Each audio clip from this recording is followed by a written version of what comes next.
pelejar. Jesus conta na parábola. Senão ele envia presente e pede paz, não entra em guerra. E a vida cristã também, a pessoa às vezes sai para caminhar e se ela não sabe o que está fazendo, ela para no meio do caminho, fica essas obras inacabadas, né? Que as pessoas passam por ali, o fulano começou a construção e não terminou. Então não é questão da Ruth. Ruth chegou a ser batizada, Alice? Não. Ela nem chegou a caminhar, ela era presa à situação lá do Jacomir. E agora ela está livre, né, para coisa, mas aí já enfrenta a luta para o outro lado, né? Então o diabo é muito astuto. Vamos orar por ela, irmão. Eu tenho dito a ela, se ela quiser caminhar, tem irmãos lá, a gente quando for, a gente vai lá pegar ela sem nenhum problema. E irmão José também se dispôs, ele vai com a irmã Thaís, vai lá, pega ela e leva no culto, leva em casa depois, né? Ele e a irmã Thaís. Mas ela com aquela questão de não quero dar trabalho, não quero incomodar, essas coisas. Irmão, tem chegado a hora que você não pode deixar com que dificuldades no caminho impeçam você de estar num culto como esse. Às vezes, por mínima coisa, a gente fica com dificuldades, o diabo nos barra de estar num culto como esse. Eu lembro que o pastor Paulo falava sobre que o crente sem a graça tem uma teia de aranha segura ele, né? Ela não falava isso. Na mensagem, eu esqueci o nome da mensagem, acho que não sei se é a rainha de Sabá ou está aqui o maior do que Salomão. E o profeta fala sobre a rainha de Sabá, que ela atravessou um deserto. Eu creio que vocês já ouviram um comentário sobre isso, se não leram a mensagem. Mas ela levou 3 meses para chegar até Salomão. Ela ouviu um comentário sobre o dom de Deus em Salomão. As pessoas passavam, ia de boca em boca, não era como hoje, né? E ela saiu para ir até lá, ela honrou aquele dom de Deus, ela levou ouro, levou perfume, uma série de coisas assim. E ela foi até lá para honrar o dom de Deus. E no dia de Salomão as pessoas honravam o dom de Deus. E quase que eles foi próximo de um milênio. E Salomão não teve guerra, não teve problema, foi um reinado de paz, porque as pessoas honraram o dom de Deus. Isso, aprenda essa lição. Honra o dom de Deus, né? Os Estados Unidos poderia ser outra nação agora, se eles honrassem o dom de Deus. A igreja que honra o dom de Deus, os dons de Deus no nosso meio, não é, irmão, idolatrar um homem, não é honrar o dom de Deus. Ela honrou o dom de Deus. Se você honrar o dom de Deus, o profeta disse que quem honra o dom de Deus tem como é que ele fala? Uma vida como se um milênio na sua vida, dourado. Deus vai te honrar por isso. Vê que a rainha de Sabá saiu de longe, ela era estrangeira, ela era até de nação pagã, mas devido a honrar o dom de Deus, Jesus faz menção dela, a honra que Jesus deu a ela. A rainha de Sabá se levantará no juízo e condenará essa geração, porque veio de longe, dos confins da terra, para ouvir a Salomão. E ele disse: eis aqui o maior que Salomão. Agora imagina nós, olha o dom, olha o que Deus nos enviou para nós, que mensagem. No dia da voz do 7º anjo, todos os mistérios revelados, Deus obrigou a ciência a fotografar, para confirmar, vindicar essa mensagem. Então, honra essa mensagem, honra o dom de Deus. Você vê que tem uma escritura que Jesus disse assim: se guardar as minhas palavras, eu também te guardarei na hora da tentação, que vai tentar o mundo todo. Então é uma promessa, se você se parar por Jesus aqui, Ele vai se parar por você lá. Quem me negar diante dos homens, Ele também negará diante, do Pai dos anjos, Ele falou. Então vamos orar, irmão. É uma peleja, é uma batalha, é uma luta, mas é por causa da hora e do tempo. É a hora e o tempo que está fazendo com que essas coisas aconteçam. A igreja precisa ter discernimento da hora que nós estamos vivendo, para saber como se comportar nesta hora.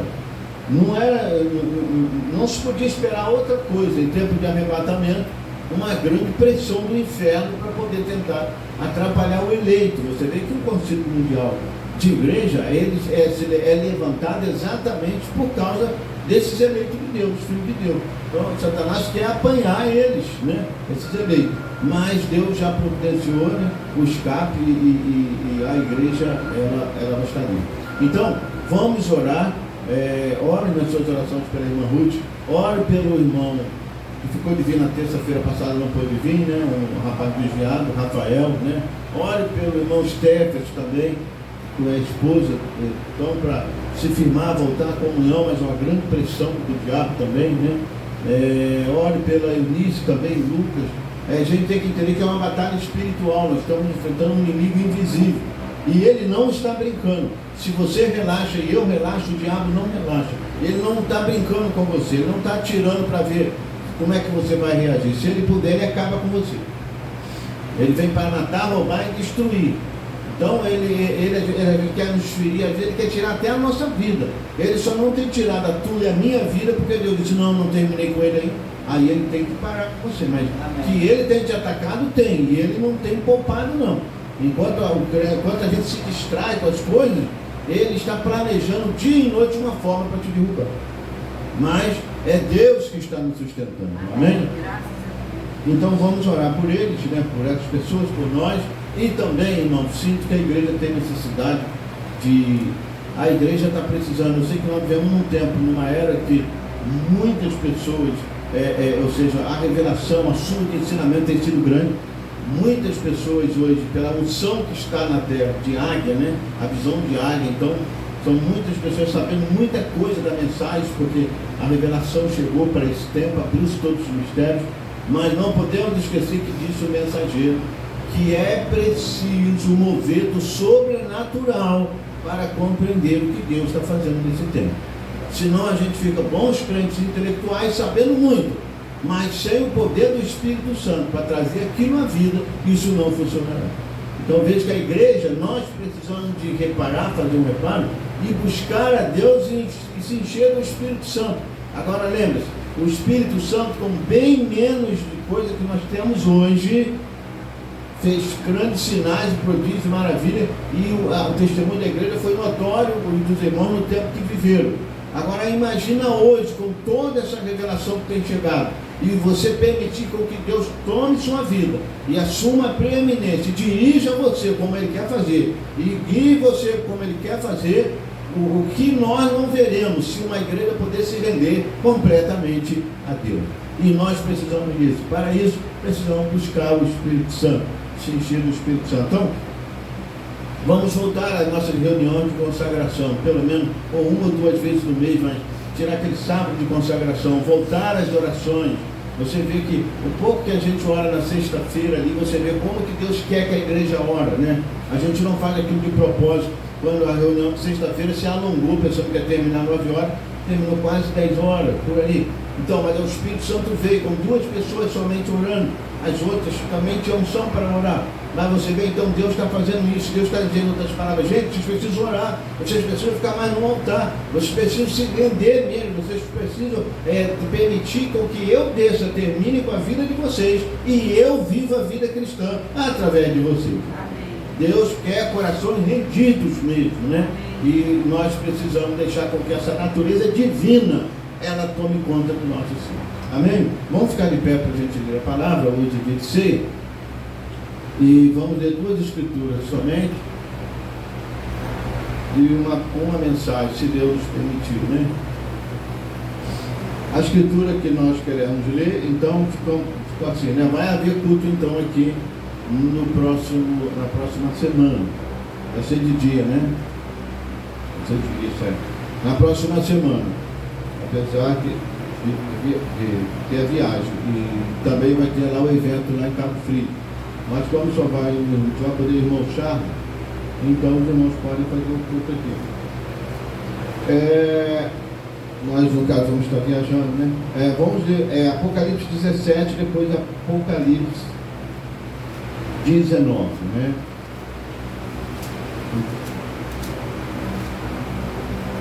O 19 são 2 versículos, 17 está bem próximo, né? O 17 vamos ler até o versículo 6 de Apocalipse 17.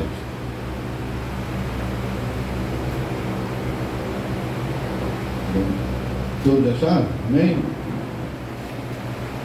17, né? Versículo 1 ao 6. E veio um de 7 anjos, que tinha as 7 taças.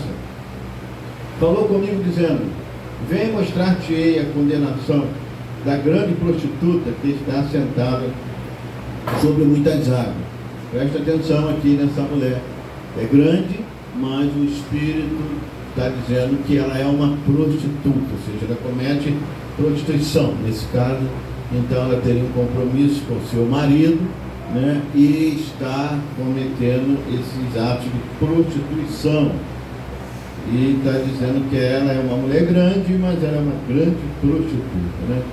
Não grande para Deus, né? Grande na visão do povo. Vamos lá.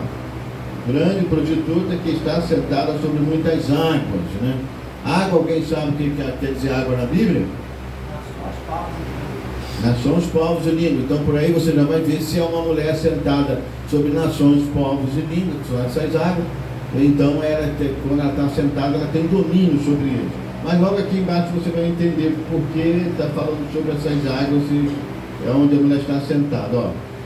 Com essa mulher, ó, com a qual se prostituíram os reis da terra. Então logo você vai ver que não é uma mulher natural. Primeiro está sentado sobre muitas águas, depois é que se prostitui com os reis da terra.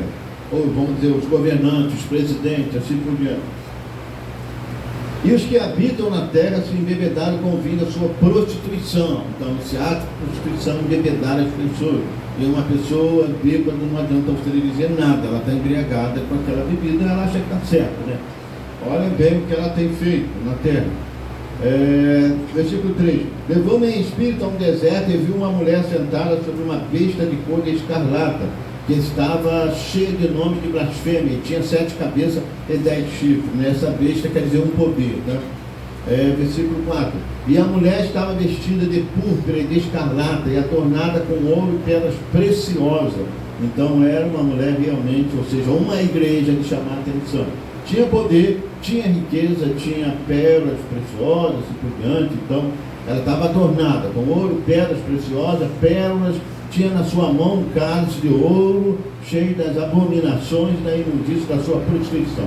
Versículo 5: na sua testa estava escrito o nome mistério, a grande Babilônia, a mãe das prostituições e abominações da terra. Então ainda diz que ela gerou filhas, né? Outras mulheres, né, que também cometiam abominação. Mãe das abominações é que ela cometia. Então outras igrejas saíram dela e cometiam os mesmos atos. Olha como o Espírito Santo nos fala, né? Agora, todas essas coisas estavam ocultas, né? Mesmo para os escritores da Bíblia, como Lutero e outros mais, a denominação, isso estava tudo oculto. E isso é esclarecido para nós hoje, porque nós vivemos no dia da voz do sétimo anjo, né? E no toque da trombeta do sétimo anjo se revelou o segredo de Deus. Olha aí as coisas escondidas que hoje estão claras para nós, né? Porque a luz desse dia chegou. Versículo 6: e vi que a mulher estava embriagada do sangue dos santos e do sangue das testemunhas de Jesus. E vendo eu, maravilhei-me com grande admiração. Eu vou parar aqui porque a gente vai para outra escritura. Então logo você viu que é uma mulher, ela estava embriagada do sangue dos santos e da testemunha de Jesus. Então essa igreja, para ela chegar a esse ponto que ela chegou e ter o domínio, e ter as suas abominações, a sua prostituição, ela para trás, a Espírito está dizendo, ela está embriagada. Então quando a pessoa se embriaga, é que ela já bebeu um tempo atrás, aí depois ela fica embriagada. Ela estava embriagada porque atrás dela, uns anos atrás, várias pessoas foram mortas porque não concordavam com o seu ensino, com a sua doutrina, morreram. Milhares delas. E a própria história conta que quantos que morreram no período da perseguição, né? Porque não aceitavam o ensinamento dessa igreja, que é a Igreja Universal. Não é a Igreja Universal do Reino de Deus, não. A Igreja Universal que é a igreja que domina tudo, né? Apesar que é filha, amém? Mas veja bem, então veja, ela matou, quem não concordava com a sua doutrina morria. Foram nos próprios registros dessa igreja, da Igreja Católica, tem um registro lá que 68 milhões de cristãos foram mortos porque não concordavam com a sua doutrina. É só para você ter um melhor entendimento sobre isso, né? Ela está embriagada. Então não é uma mulher, é uma igreja. Agora vamos aqui uma outra mulher. Agora é Apocalipse 19, versículo 7. Vamos ver como que o Espírito se refere a essa mulher de 19, versículo 7 e 8. Olha a diferença. E um detalhe, a mensagem da Apocalipse 17, ele já diz assim, um dos 7 anjos veio me mostrar. Então, é um dos mensageiros. Ora, se está mostrando o mistério daquela mulher, explicando tudo sobre ela, falando sobre ela, e quer dizer, está mostrando tudo revelado sobre ela, É só uma ideia para a igreja, para a igreja poder assim, ter curiosidade para saber. Qual desses 7 anjos, são 7 mensageiros, qual desses 7 anjos estava falando dessa mulher da grande prostituta entre todos os mensageiros da era? Vocês sabem? Oi? Não entendi.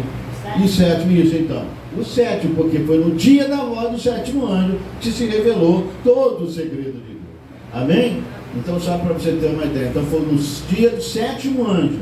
Ele é que mostrou o mistério desta mulher. Olha que privilégio que você está. Você está acima disso. Esse sistema, esse ensinamento não tem te confundido. Por isso, nem na sua mão, nem na sua testa tem a marca da besta. No seu coração, ou seja, no seu entendimento e na sua mão, tem revelação de quem é Jesus Cristo.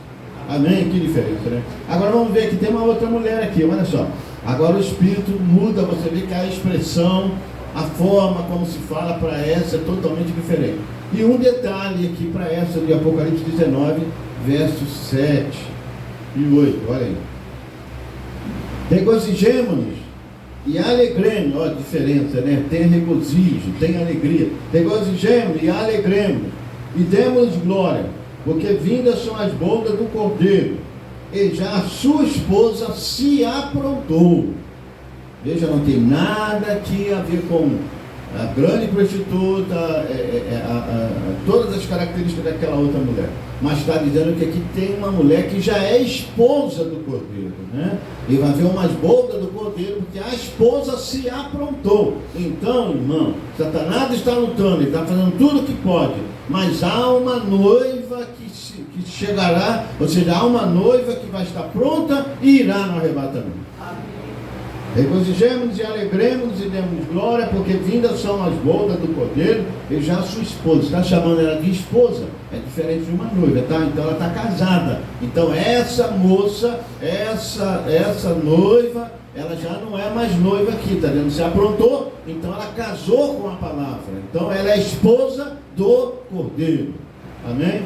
E foi-lhe dado que se vestisse de linho fino, puro e resplandecente, porque o linho fino são a justiça dos santos. Amém? Vamos orar então. Me alegro ver a irmã Rosângela ali. Hoje mesmo eu comentei com a Miriam, falei, vamos tirar um dia da semana para fazer visita à irmã, né? Eu achei que a irmã não pudesse vir hoje, né? Mas graças não, mas como é a Santa Ceia, não perdi a Santa Ceia. Por causa do sol, do calor, evitar, né? Ainda está muito recente. E também vim aqui agradecer o Senhor em primeiro lugar, e esse irmão pela oração que saiu no diário oficial a aposentadoria de Roberto. Eita, glória a Deus, né? É isso aí, irmão, é isso aí. Tem que voltar sempre para agradecer, reconhecer e ver que é a mão de Deus que está movendo, né? Quando você pode agradecer, mais Deus vai te abençoar, né? A oração do irmão também facilitou, né? A minha cirurgia também, que estava um pouco enrolada. Então, Deus moveu, né? Vamos orar então. Então vamos orar nessa hora. Senhor, meu Deus e meu Pai, no nome de Jesus Cristo, nós somos gratos a Ti por essa tarde já abençoada, Senhor, onde o Senhor nos traz aqui mais uma vez. Pai eterno, para ouvir as Tuas palavras, já ouvimos louvores abençoados, os nossos corações se alegrarem, e agora estamos entrando na palavra, Senhor, e oramos que o Espírito Santo venha e abra o nosso entendimento para compreender as Escrituras, e que a palavra, como a semente rica, caia nos nossos corações, seja eles um terreno fértil, um terreno bom, Senhor, para produzir os frutos da palavra para esse dia. Ajuda-me, Senhor, ajuda os Teus servos. Já te agradecemos pela Tua serva que está aqui conosco, ó Deus eterno, a forma como o Senhor moveu, e tudo correu bem pela cirurgia que ela fez, e oramos que ela te recupere 100% dessa cirurgia, Senhor. Também o atendimento ao pedido do irmão Roberto, ali sua aposentadoria, somos gratos por tudo isso, ó Deus, e muito mais. Sei que ainda devemos muito agradecimento, às vezes reconhecemos tão pouco, Senhor, mas não deixamos de ser ingrato. Davi diz, ó minha alma, não te esquece de nenhum dos teus benefícios.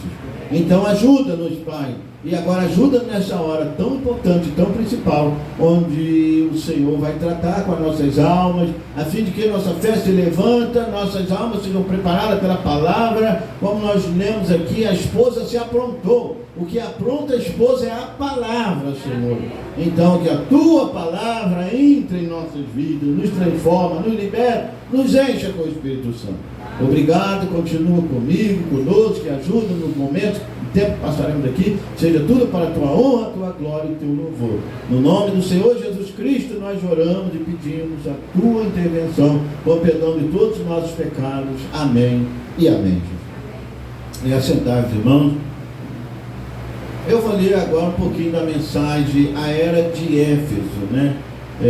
Você pode colocar ali no aplicativo Alarido, você vai encontrar ali a Era de Éfeso, logo no início, parágrafo 12. Então, logo no início da mensagem, vamos ler um pouquinho, né? Eu tenho pensado com a igreja o seguinte: a igreja, nós já ouvimos bastante, você que lê a Bíblia, né, e tem ouvido as pregações, fala-se muito na trajetória de Israel, né? Abraão veio da cidade de Abrão, da cidade de Ur, tudo mais e tal, e peregrinou para uma terra que Deus lhe mostrou, e assim por diante. Depois teve um filho, Isaac, e de Isaac Jacó, os outros patriarcas, aí a história de Israel, né? E nós vemos a história de Israel, o que Deus fez. Depois eles foram para o Egito, depois foram tirados do Egito, voltaram para a sua pátria, né? Como estão até hoje na sua terra, e você sabe lá, tem os problemas que estão havendo lá hoje, né? Por causa dos palestinos, mas a gente sabe que o assunto de Deus é com os eleitos, tá? Nem todo Israel é salvo. Então, não vai atribuir a todo Israel as promessas que Deus fez aos eleitos, é diferente. Mas, estou dizendo sobre a história de Israel. Só que nós queremos agora tentar mais para a história da igreja gentia entre Israel. Até na Bíblia, onde entra, por exemplo, quando trata-se da história gentia, da igreja gentia, irmão, lembra-se, quando se tratar de gentil, sempre lembra assim, tá, o assunto está se dirigindo a você. Se você ler no livro de Atos, aqui que é no capítulo 13, Paulo é um judeu, mas ele começa a pregar o evangelho, ele tem a revelação como um profeta e começa a pregar para o povo gentil. A multidão se ajunta e tudo mais. Paulo está pregando para judeu e para gentil. E os judeus da época se contradiziam o que Paulo e Silas falavam, não aceitavam. Então Paulo e Silas disseram para eles, né, que era mistério que o primeiro evangelho fosse pregado para os judeus, mas já que eles rejeitam, nós vamos aos gentios, né? Então ali começa, então o Espírito Santo está começando a mostrar como começa a história da igreja gentia. Mas você vai ver que a igreja gentia, o assunto da igreja gentia, ou seja, o nosso assunto, porque gentil é todos eles que não são judeus, então de todas as nações. Quando entra todas as nações, entra nós também. Mas na verdade, do povo gentil, Deus toma do meio do gentil uma noiva para Cristo. Do povo gentil, a história da igreja gentia, na verdade, está sendo falada dela desde lá do Velho Testamento. Aqueles judeus não entendiam porque, assim, parece um fato assim, curioso, que de vez em quando, dentro da história dos judeus, entrava uma gentia ou um gentil, né? E ficava assim, não se entendia por quê, mas via que Deus estava naquela programação, mas eles não entendiam. Como o caso de Tamar, que não era uma judia, né? Como o caso de Raabe, né? Raabe não tinha nada a ver com o judeu, né? Era de Jericó. Então, a história. E essas mulheres chamaram a atenção na Bíblia, né? E outros fatos, né? Israel, até lá no caso de Esté, já foi o contrário. Esté era uma judia, mas casa-se com um rei que não tem nada a ver com Israel, né? E a gente sabe que dentro do Velho Testamento, Deus sempre disse para que as filhas de Israel não fossem dadas aos estrangeiros, para que não houvesse corrupção, né? Ele não fosse adorar seus deuses, nem vice-versa. Mas dentro de histórias ali ao longo dos anos, centenas de anos, há alguns casos assim que quem olhasse assim à primeira vista, ele dizia: espera aí, está havendo algum erro. Nós estamos aqui na Babilônia. Ora, o rei com a sua rainha lá, a rainha desprezou ele, e ele mandou ela embora e tudo mais e tal. E agora ele manda escolher uma virgem lá no reinado, né? Escolher moça virgem, e Mardoqueu, sendo um judeu, tendo a sobrinha dele como Esther, e coloca ela dentro dessa lista para poder ser levada para. Então alguém diria o que, André? Mardoqueu, o que está vendo? Aqueles homens estavam inspirados, eles não sabiam. Você sabe que até Davi, ele era tomado pelo Espírito de Cristo. Davi falava coisa que Jesus falou na cruz. Davi falou coisa que, Davi falou o que aconteceu com Jesus na cruz. Se fosse nós falando agora pela inspiração de Deus, eles diziam, não está certo. Porque nós vimos, tá, né? Porque eles quebraram as pernas dos ladrões. E iam para quebrar as pernas de Jesus, mas quando chegaram próximo desistiram. Mas tinha um salmo lá, foi por isso, não foi por causa deles que desistiram. É a Bíblia que tem que se cumprir. Davi disse, nenhum dos meus ossos será quebrado. Por que Davi está dizendo isso? O Espírito de Cristo estava nele. Então eles não entendiam certa reação deles, não entendiam. Por exemplo, aquele problema que houve também dentro de Israel lá, eu não sei se é o nome dele, eu esqueci, o marido da Ruth não, o marido de Noemi, não era Abimeleque não, eu esqueci o nome dele, que ele sai de Israel, abandona a sua terra por causa da fome, e sai com a mãe, sai com a esposa, Noemi, e com 2 filhos, e vai peregrinar lá para a terra de Moabe, Moabe, a origem de Moabe, vocês sabem, foi coisa de Ló com as suas filhas lá, que embriagaram Ló. Então é a nação pagã. Ele sai e vai para dentro da terra de Moabe. E tiveram problema lá. Então muitos de nós olharíamos isso aí e diríamos assim, já era. Esse não sei se o nome era Abimeleque, eu não lembro dele. Mas não era Abimeleque não. Mas esse aí já está apostatado, já era. Não foi salvação para ele não, gente.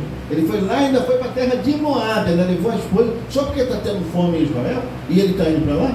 Tudo bem, cada vez que o judeu sai de sua terra, tem problema. Mas e Deus permitiu isso. O problema ele teve mesmo. Porque quando ele se instalou na terra de Moabe, seus filhos casaram, um casou com a Ruth, outro casou com a Orfa. Ele morre os 2 filhos, e só fica a mulher dele, a Noemi, e com 2 noras, que também não tinham gerado filhos. Aliás, 3 mulheres viúvas, né? Olha a situação. 3 mulheres viúvas, e uma delas perdeu o marido, que morreu ali no caso, e morreu também seus 2 filhos. Então imagina, ela até disse para elas, para as outras, porque aquelas mulheres judias, elas tinham inspiração. Pelo momento que elas estavam passando, elas falavam determinada coisa, era por inspiração. Você sabia que as mães daqueles rapazes que depois foram os filhos de Jacó, e depois eles ocuparam suas terras, aqueles nomes que elas estavam dando era por inspiração na hora do parto? Na hora do parto ela tinha inspiração. Na hora do parto, por exemplo, a mãe de... vamos botar assim, é a mãe de Judá, ela expressou o nome Judá.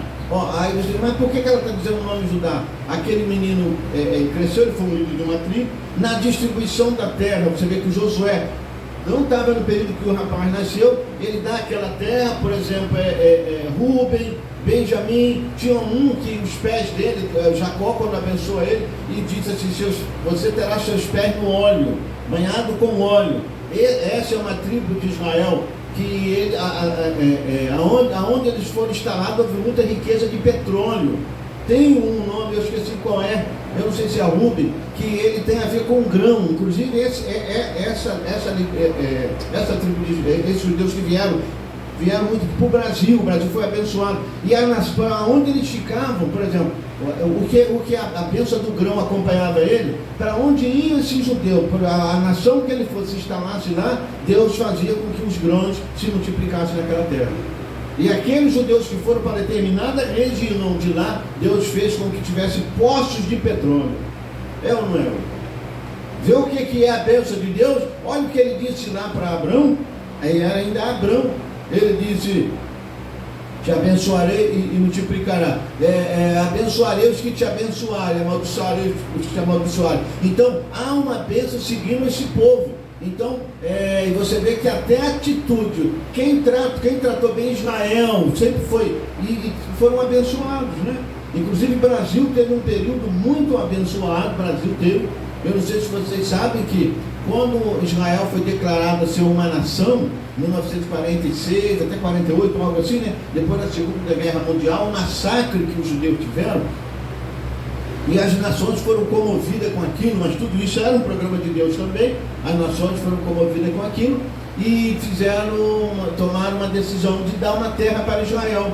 Por isso que os palestinos não aceitam os judeus lá, né? Então eles escolheram um pedaço daquela região que desde que Israel foi para lá começou a guerra, tem guerra de 6 dias, tudo mais e tal, tentando eliminar os judeus, como até hoje eles têm uma ira que eles querem varrer os judeus da face da terra. Então, e houve uma decisão entre as nações e empatou os votos. Então faltava o voto de um homem só, e era um brasileiro, acho que é Oswaldo Aranha. E ele decidiu que Israel fosse uma nação. E devido a essa decisão dele, naquele período, o Brasil foi grandemente abençoado. Irmão, muita gente não sabe sobre as bênçãos e maldição. É por isso, irmão, que da sua boca não deu a sair nenhuma palavra de maldição. A palavra é de bênção. Mas você tem que entender essas coisas. Então, a nação foi beneficiada pela decisão de homem. Mas quantos que as nações foram amaldiçoadas? Porque, mais uma vez, eu volto ao assunto anterior, por não honrar o dom de Deus. Se você honrar o dom de Deus, Deus vai te abençoar. Amém. Mas aqueles que desprezam, até falam mal contra o dom de Deus, você vai ver, não é uma vingança, é automático, é um assunto entre Deus e a pessoa. A maldição cai sobre ele. Você fala, o que está vendo? O que está vendo? Ele não honrou o dom de Deus. Não é a igreja, não é o profeta, não é o quinto de Efésios, não é o pastor, é Deus. Você tem que respeitar a parte de Deus. Você não pode respeitar o homem, respeita o ofício que está no homem. Amém. Mas tem gente que, não, porque o homem falhou e já faz tal julgamento e tudo mais. Irmão, Deus não nos colocou aqui para ser juiz. Nós somos observador, não estamos aqui para julgar a ninguém, irmão. Ele é o juiz, ele é que julga tudo. Amém. Mas honre o dom de Deus e respeite os ofícios, respeite o irmão, respeite a irmã, respeite o ministro, mesmo está na denominação, mas respeita ele, respeita, não façam isso. Se o homem está ali, vamos fazer uma oração, por que ele não é o seu pastor? Não, mas ele está na mensagem, ele não é revelado. Irmão, se ele está dizendo, você está ali na igreja, vamos fechar nossos olhos para orar, respeita aquele ministro, ele é um pastor que está ministrando naquela igreja. Então, são esses detalhes que a gente tem que aprender para poder respeitar, porque por falta de respeito, muitos têm selado até o seu destino.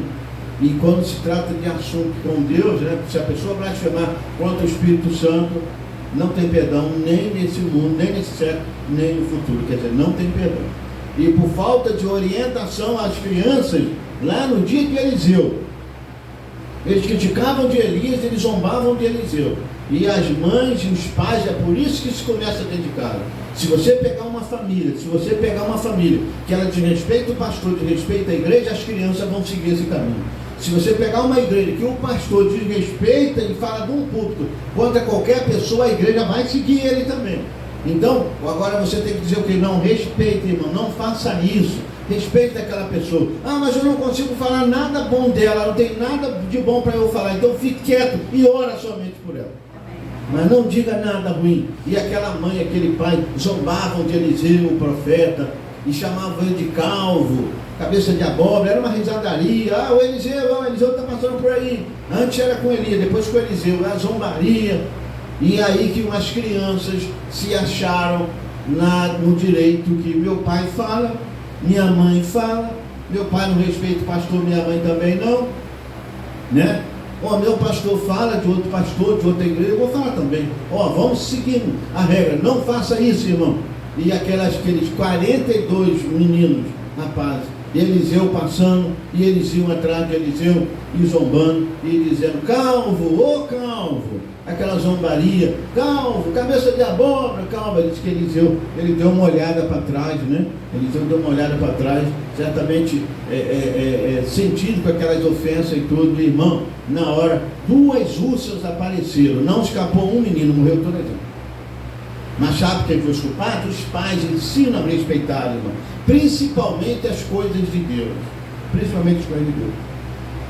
Então aqui acaba que a gente vai saindo, se a gente bobear, a gente sai do assunto, né? E é tanta coisa que tem, irmão, Por isso dizem, nosso escuta, a gente você está preenchendo com um programa disso, daquilo, vem cá, vamos fazer algo, vamos contar algumas histórias, algo assim. Não, tem tanta coisa na palavra, irmão. Por isso o Espírito Santo disse para o irmão Branham, armazena alimento.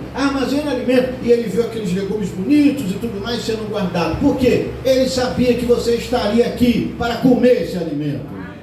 E ele te esconderia em Cristo, num tempo de seca lá fora. Mas aqui dentro, em Cristo, tem alimento espiritual em seu devido tempo. Amém. Graças a Deus. E aí, voltando rapidinho, ao assunto, então, ele não entendeu nada. Imagina, aí Noemi, ela volta chorando, porque ela sentiu, né? Ela ouviu a notícia, e está chegou comida na nossa terra lá, eu vou voltar. Mas sem marido, sem filho, e com duas mulheres órfãs que não eram judias. Como é que ela ia chegar na terra dela assim? Mas elas respeitavam ela, né?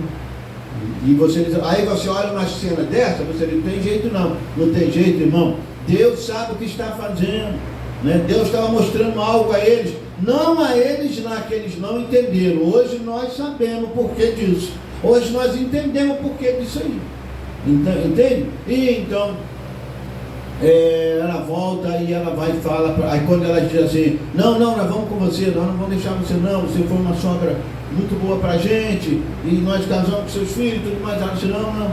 Aí ela usa a expressão assim, não me chame de Noemi, me chame de Mara, porque minha vida está amarga. Essas mulheres, essas pessoas sabiam o significado dos nomes. É por isso que até para se dar nome, as pessoas às vezes, essa criança vai, irmão, vai essa criança, dá um nome, Mara, põe aí, ou Maria das Dores. É melhor que você tenha cuidado antes de você botar o nome numa criança, né? Às vezes você não sabe a inspiração naquele nome. Veja, ela diz assim, a dor em mim, sofrimento, não me chame de Noemi, me chame de Mara. Pelo período que eu estou atravessando, o meu nome é Mara, que significa amarga, né? Amargura e tudo mais. Então, é por aí. Mas aí ela volta, e aí as moças começam a chorar e diz que não vão deixar. Ela diz, não, vai. E por fim a órfã vai embora. Mas uma moça também de Moabe, ela disse, não vou te deixar não, eu não vou te deixar. Ela disse, não, mas você não tem, eu não tenho mais filho, eu não tenho. Você casou com meu filho já partiu, eu não tenho mais. E porventura, se eu tivesse marido e viesse a gerar um filho, você esperaria com que ele chegasse à idade para casar com ele? Não tem sentido, né? Mesmo que eu tivesse, né, filho, fosse gerar filho, então não tem sentido, vai para a sua família, vai ter seu casamento. Né, segue lá. Ela disse, não, eu não vou, eu estou decidida. Por isso tem coisa de decisão. Rebeca também decidiu, nós também decidimos, e você decidiu. Hoje eu quero Cristo. Amém. E aí ela foi e disse assim, não vou não. Aonde você foi, eu vou. Aonde você passar a noite, eu passo. Aonde você dormir, eu vou dormir. E tem mais, olha que declaração. A Moabita, depois de anos e anos, depois de gerações e gerações, desde a época lá de Ló. Aí ela disse, tem mais, o seu Deus será o meu Deus. Você diz, que história é essa? Que coisa, que reação? Ninguém pregou para essa mulher sobre isso. Olha, então, Deus estava num programa, irmão. Eles não entenderam. Os que escreveram essas partes tiveram inspiração para escrever, botaram essa história ali. Como é botar uma história de uma gentia no meio do povo e tudo mais? Mas eles não entenderam. Mas veja, Deus já estava falando da gente. É falado de você desde Gênesis, desde antes da fundação do mundo, ele falava de você. Por isso que a criação, ela está falando de redenção. Ele já tinha isso nele, você estava nele antes da fundação do mundo. E então aí você já conhece a história, né? Ela veio com Noemi e tudo mais e tal, e apareceu um parente mais próximo que redimiu a Noemi, e também a Ruth casou com Ruth, né? E você vai ver que aquela linhagem segue a linhagem, e é onde vem a Cristo, né? Aí você, essas mulheres estranhas entraram na história. Agora você está entendendo por quê? E você vai dizer, você diria assim, Mardoqueu, não faça isso, não esconda, porque a Mardoqueu escondeu quem era Esther, não disse a origem dela, senão o rei não ia casar com ela. Essa moça aí não, porque ela é judia, né? Então não vou colocar, deu um outro nome para ela. Mas ela foi entre as moças lá, né, da Babilônia e tudo mais, e tal, mas Mardoqueu estava inspirado para aquilo, né? Ninguém podia entender por que que é isso? Vai lá você, filha, vai lá, fica entre ela, quem sabe, né? Você vai ser escolhido. E ali realmente ele escolheu a moça era judia, ele não sabia, mas essa moça lá na frente salvou os judeus que iam ser todos exterminados lá na Babilônia, e Deus tinha um plano, e Esther casou com aquele rei, e lá na frente foi salvo os judeus. E não só isso, teve muitos episódios na vida de Esther com o rei da Babilônia, com o rei Assuero, muita história falando da igreja hoje em Cristo, irmão. É igual Tamar é uma estrangeira, ela entra, ela chega ali, um dos filhos de Judá casa com ela, mas não quis pôr semente nela, não quis que ela gerasse filho, e na hora de gerar filho ele não permitia, e Deus o matou. Por isso, né, ele estava usando lá o controle de natalidade lá, da forma dele. Deus não matou ele, veio o outro, Judá disse assim, não, agora esse é Tamar, né, lá atrás, lá na época de Jacó. Aí um casou com essa moça que era estranha, que não era judia, e não queria pôr semente nela. Aí Deus olhou e matou ele. Aí veio o irmão, aí Judá disse, não, casa você, porque o teu irmão morreu, você vai dar nome para ele. Mas ele veio e disse, eu também não quero, não vou gerar filho nela não. Então ele também não gerou, Deus matou ele também. Aí a moça ficou, né, desapontada e tudo mais e tal. Aí Judá veio para consolo dela e disse assim, aguarda um pouquinho, o meu outro filho mais novo, né? Mas ela viu que o tempo estava passando e viu que Judá não cumpriu com a sua palavra. E ela viu que Judá também tinha ficado viúva, assim por diante e tal. Então ela foi para um lugar estranho, se fingiu, se disfarçou como uma prostituta, ficou naquele lugar. E lá ela teve encontro com Judá, né, sem ele saber que era ela. E ela acabou que teve a semente dele. E quando ela veio para casa, depois ela apareceu, ficou grávida e tudo mais e tal, mudou-se no seu corpo, Judá olhou aquilo e disse, essa mulher, ela precisa ser julgada, apedrejada, acho que até queimada seria pela lei, porque ela era viúva, tinha um outro rapaz que ele ia dar para ela, mas ele ficou com medo, ele disse, matou, morreu 2 homens já, 2 filhos meus, o terceiro pode ser que morra. Mas quando ela apareceu grávida, aí Judá disse assim, então ela andou por aí, né? Aí chamou lá Jacó, o pessoal, disse, Jacó disse, julga você mesmo, porque agora você é um líder aí na tribo aí, julga você mesmo. Ele, pois bem, pela lei ela vai ter que ser morta. Só que Judá, eu esqueci de falar que lá no período que ela estava com Judá não tinha como pagar ela, como ela estava como sendo uma prostituta, e Judá disse que ia dar uma ovelha para ela, alguma coisa assim. Mas ele ia dar no outro dia, e ela disse para ele, então tudo bem, então me dá uma prova de que você vai ter a ovelha. Me dá o seu cajado e o selo que você anda com ele, eu vou ficar comigo. Quando você me trazer a ovelha amanhã, eu te devolvo. Ele disse, fechado então. E aí ele foi no outro dia, ele pede um amigo dele e disse, vai naquele tal lugar, e lá tem uma prostituta, e eu ouvi isso, você dá a ovelha para ela e pega o meu selo e o meu cajado. Ele chegou lá, procurou e não achou. E ninguém tinha visto a mulher desapareceu, ela tinha voltado para casa. Mas enfim, ela ficou grávida na hora de ela ser apedrejada, e Judá disse, tipo assim, sinto muito, mas a lei manda. Ela fez o que não era devido, ela saiu por aí, né? Então ela vai ser morta.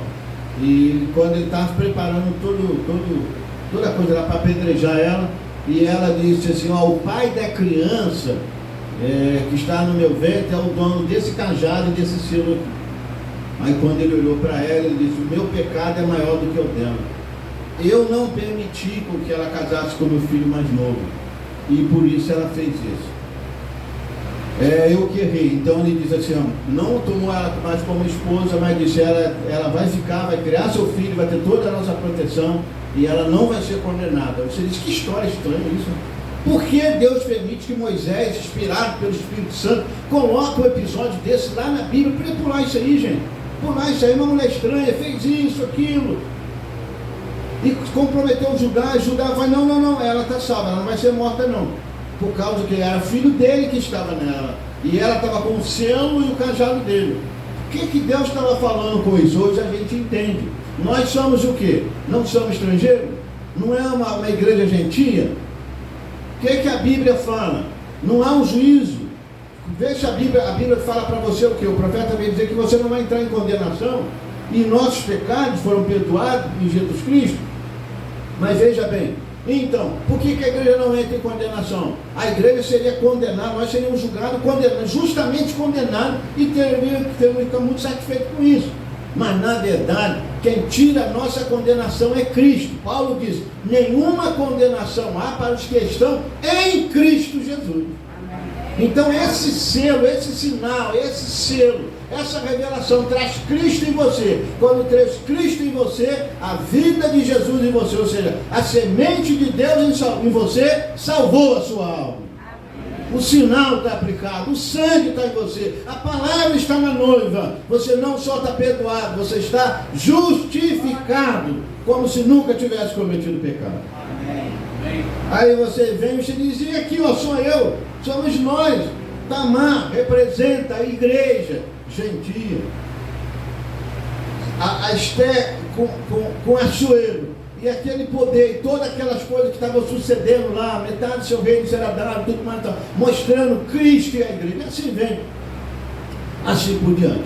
Mas, como eu disse aqui, então, aí vai mostrando, tem outros mais episódios ali na Bíblia, que a gente vai vendo de gentios que apareceram, mulheres gentis que apareceram assim, e alguém estranho isso, como Raabe também, né? Aquela mulher estranha lá de Jericó, uma prostituta, e ela entende, ouve a mensagem que Deus está fazendo através de Israel, e ela guarda os espias, protege. Olha como é que Deus abençoou aquela mulher, casou com um general, e que bênção, vem da linhagem dela também.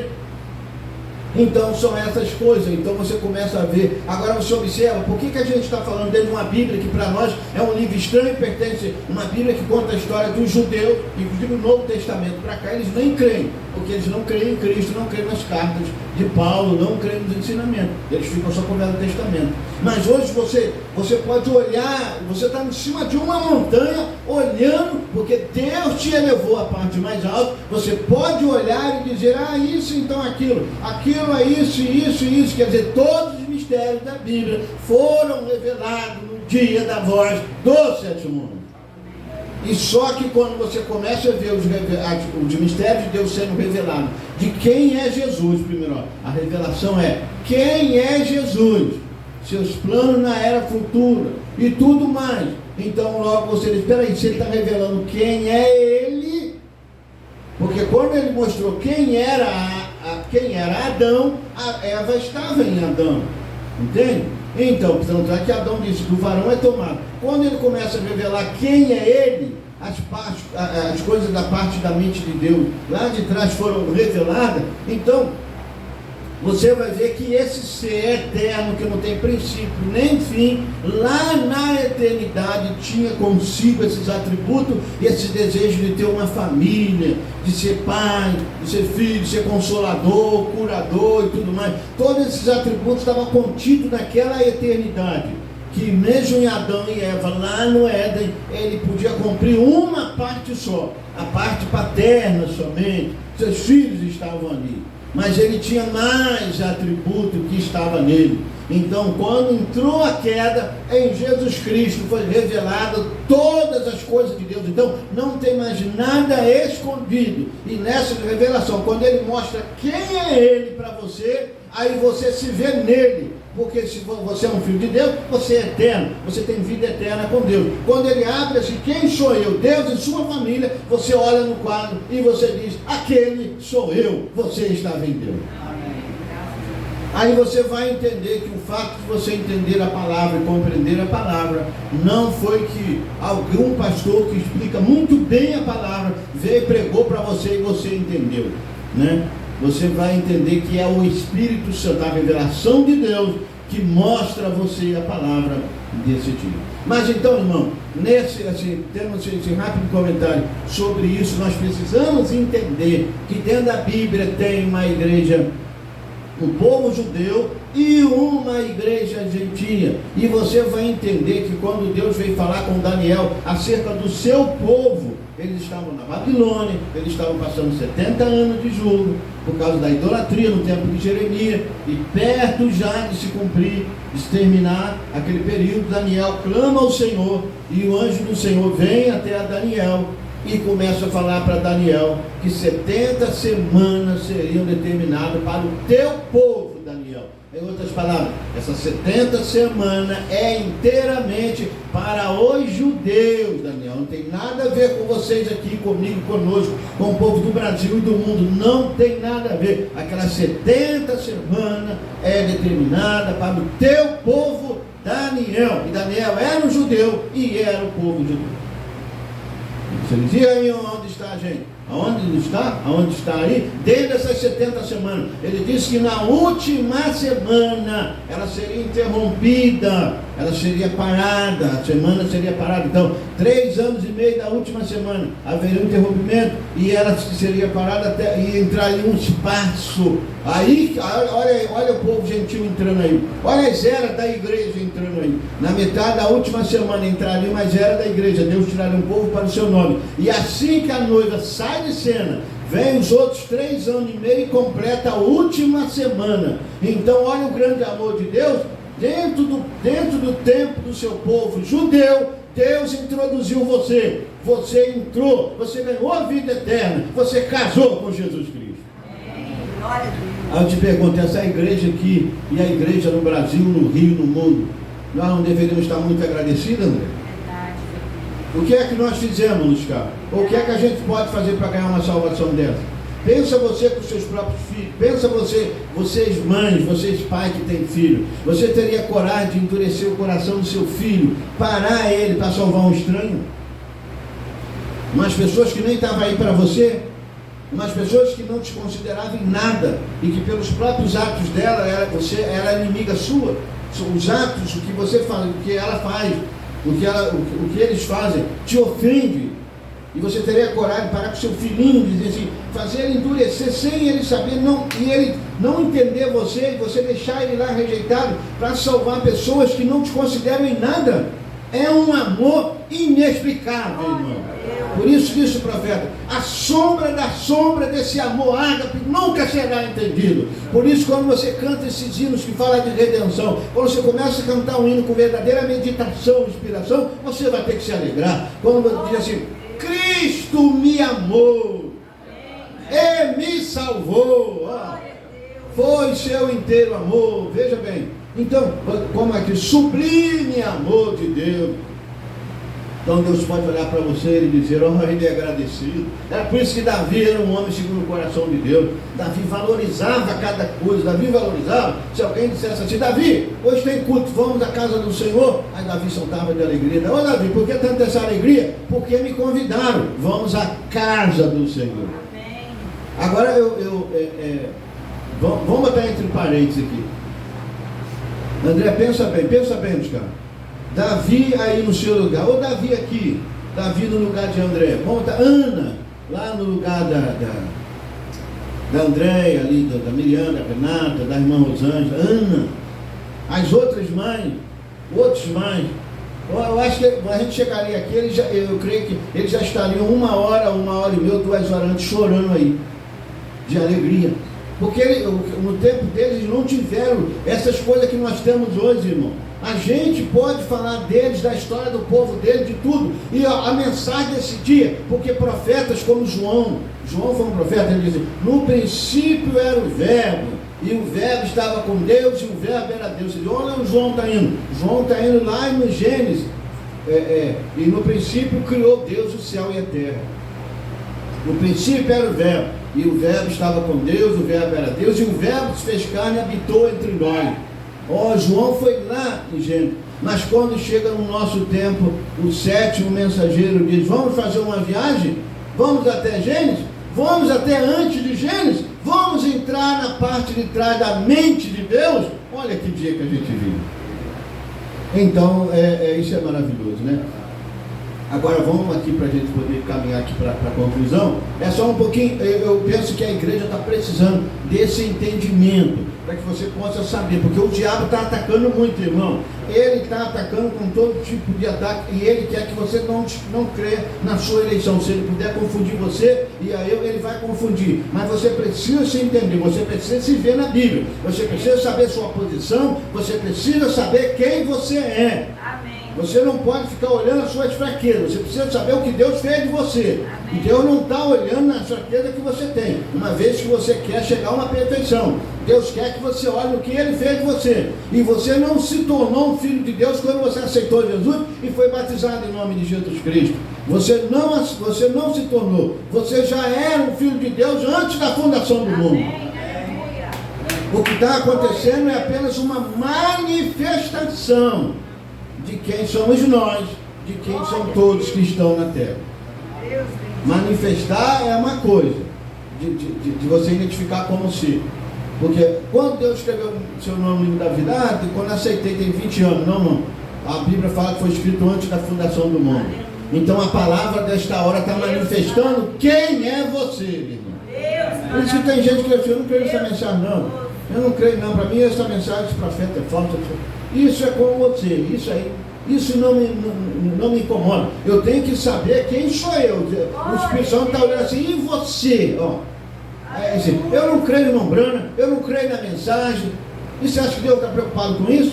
Eu deixei a mensagem por causa disso e aquilo, você nunca entrou nela. Porque quem entra em Cristo não sai, irmão. Se você chamar essa mensagem falsa, ela é falsa. Essa mensagem não é verdade, esse profeta é falso. Então, pois bem, então você arranca as cartas de Paulo, você vai arruinar toda a Bíblia, porque essa mensagem é a Bíblia toda. O ensinamento dela é a Bíblia. Então, mas aí você diz assim, eu não creio na mensagem, eu deixei a mensagem e tudo mais. E não se preocupe com isso não. O Espírito Santo está olhando para nós dizendo assim, e você, o que diz? Aí nós dizemos o quê? Só a tua palavra, suas palavras, só em ti tem palavra de vida eterna. Não posso deixar isso é eterno, irmão. Não posso deixar. Você diz, eu não posso deixar Deus, porque eu estou conectado nele, né? E o eleito ele é tão eleito, né, que a eleição não se perde. Mas muito bem.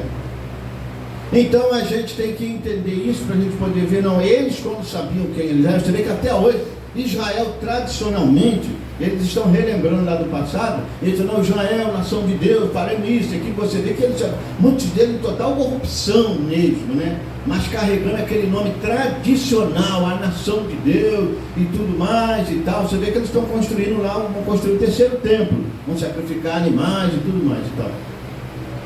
Mas essa noiva tem que entender quem é ela, e o Espírito Santo trouxe essa mensagem para mostrar quem é você, para você ter fé. Porque se você não souber quem é você, como é que você vai fazer as coisas? Como é que você vai se habilitar em fazer determinada coisa se você não sabe que você está preparado para aquilo?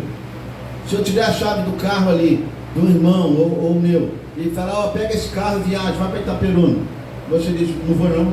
Eu não sou habilitado, eu não sou motorista, eu posso ir do lado do motorista, eu não sou habilitado. Então, aí, aqueles que estão habilitados dizem, já temos que ir, vamos embora. Você vai conscientemente, você já sabe, né? Então você vai. Então, se a igreja não souber quem é ela, o diabo pode botar ela no canto, ela não sabe quem é ela. Acho que você não é eleito, não. Você se alegrou no domingo passado, mas você cometeu falha, isso, aquilo. Você não é salvo, já a igreja fica acuada. Mas quando a igreja souber se eu sou um filho de Deus, sou uma filha de Deus, eu sou mais do que um vencedor, e você está me tentando, mas você não é eterno, é eu que sou eterno. Suas lutas e aflição passarão, tudo passará, quem não passa é você, porque você está em Cristo e Cristo é a palavra. Então aqui nós vamos aqui, tem muita coisa para a gente chegar a esse assunto. Aqui nós encontramos aqui que nós estamos no auge de duas igrejas, uma igreja já formada. Quando o Espírito fala com ela em capítulo 17, ele fala que ela era mãe de abominação, que ela se prostituía com a igreja da terra. Então deixa ser bem claro para você, a mulher de Apocalipse 17, ela é rica, ela é poderosa, os irmãos já responderam, ela está sentada sobre muitas águas, povos, nações, multidões e línguas. Então não é uma denominação local, né? Não é uma igreja, a maior igreja do estado do Rio de Janeiro, vamos colocar assim, não é uma igreja, a maior igreja aqui do Brasil, é povos, nações, multidões e línguas. Apocalipse 17 e 15, né? Parece que fala sobre isso, ou 13 e 15, 17 e 15, que os povos, as águas que viam, onde a mulher está sentada, 17 e 15. Então você já viu, se é uma igreja, pastor, então ela está dominando o mundo todo. Então, por isso eu digo, é uma igreja dominante do mundo todo. E ela tem um cálice na mão que o Espírito fala, os 7 anjos, né? Ele fala que ela tem um cálice e ela dá vinho de sua prostituição, é estímulo. Você sabe, quem toma o vinho fica estimulado. Então a doutrina, que doutrina é essa? Nós somos a igreja, nós somos cristãos, nós, o povo vai bebendo daquela doutrina, vai ensinando aquilo, e eles, não adianta você falar com eles, senão não adianta você falar, não, a igreja, a primeira igreja é ela que acerta, tá? Você pode, não, o pastor fala lá, vocês são protestantes, vocês estão errados, né? Então, eles estão embriagados. Agora, ela é rica, ela é poderosa, ela tem uma besta, você viu que a besta que a carrega, ela tem um poder que carrega ela, e realmente tem, é verdade, não é? Não é? Ela tem um poder considerado, muito considerado aí pelas nações. Você vê que qualquer coisinha que acontece lá, tem uma mínima declaração lá, sai nas manchetes do mundo todo. Então, o poder que a mulher tem, entende? Então, ela tem um poder considerado. Aí o Espírito declara que ela é mãe das abominações, da prostituição, e João, o Espírito fala para João que ela tá embriagada com o sangue dos santos da testemunha de Jesus. Em outras palavras, ela matou muita gente para chegar a essa condição aí. Então, hoje ela está estabelecida, mas houve morte de muita gente. Aí ela está embriagada. Não se admire dessa mulher, não. Só que ele diz assim, ela é mãe também. Em outras palavras, ela gerou filha, tá? Ela teve filhos. Só que as filhas dela fez a mesma coisa que ela, porque elas geraram também abominações. São tal como a mãe e as filhas fizeram. Num tamanho menor, mas fizeram. O que ela fez? Essa igreja mãe, ela constituiu homens no lugar do Espírito Santo, introduziu suas doutrinas, seus dogmas, desacreditou da verdadeira palavra e ensinou seus dogmas, como vocês sabem, todo tipo de ensinamento que ela tem. Os seus credos, seus dogmas, missas e coisas e tal, idolatria, tudo que ela colocou e o povo aceitou.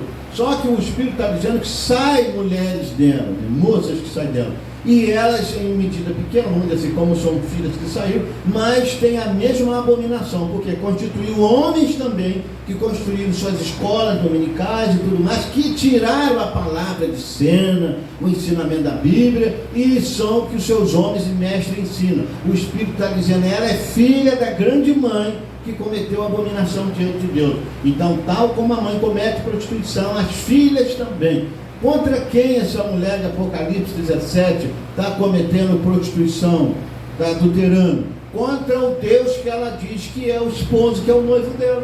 Ela fala que Deus é o seu esposo, Deus é o seu noivo, que ela que é a igreja salva, mas ela vem de contra a palavra e ensina dogmas e coisa errada para o povo. E Deus disse que isso é uma prostituição.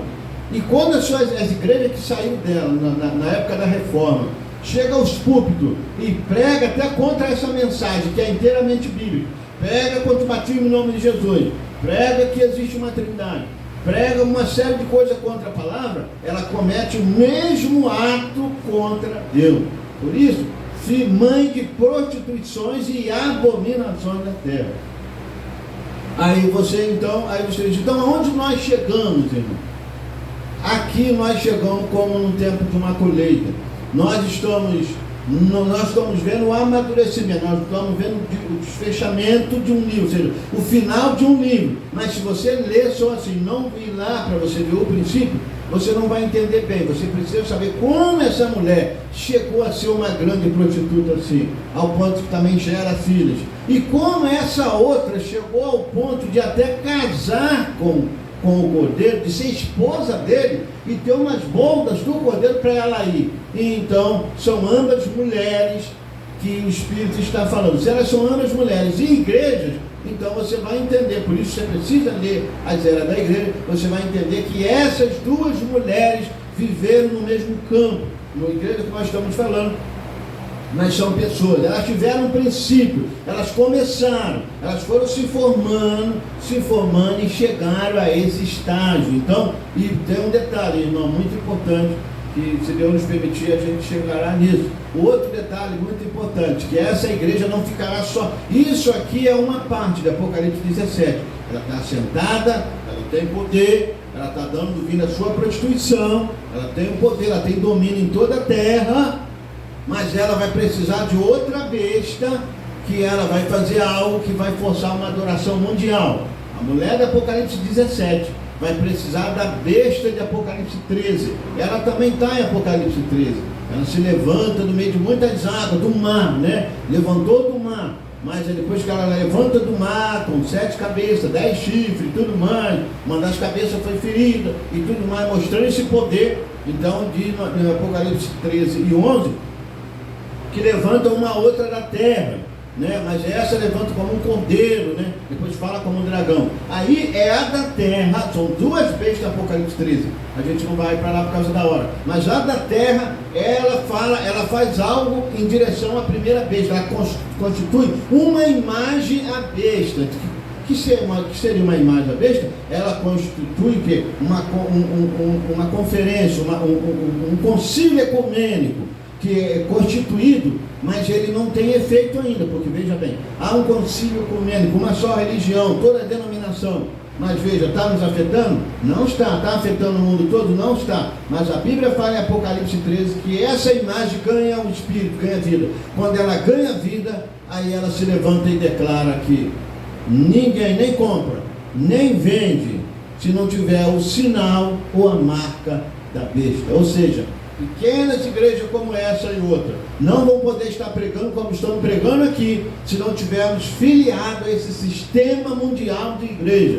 Seremos cansados e impedidos de pregar. E quem não tiver filiado a essa confederação de igreja, não será só impedido de pregar, será perseguido e mortos, porque é um sistema maligno. Atrás disso aí está o espírito anticristo, o espírito maligno, que por causa da aceitação de Deus, a adoração de Abel, ele foi lá em Caim e matou Abel. Esse espírito é homicida. Ele tentou matar Jesus, e Jesus disse: vocês estão semente de Abraão e vocês querem me matar? Vocês são do maligno, que foi homicida desde o princípio. Eles queriam matar Jesus. Atrás dessa aparência de piedade tem um espírito maligno, irado contra a semente de Deus. Mas graças a Deus, nós lemos em Apocalipse 19, a esposa se aprontou e vai para a boca do cordeiro.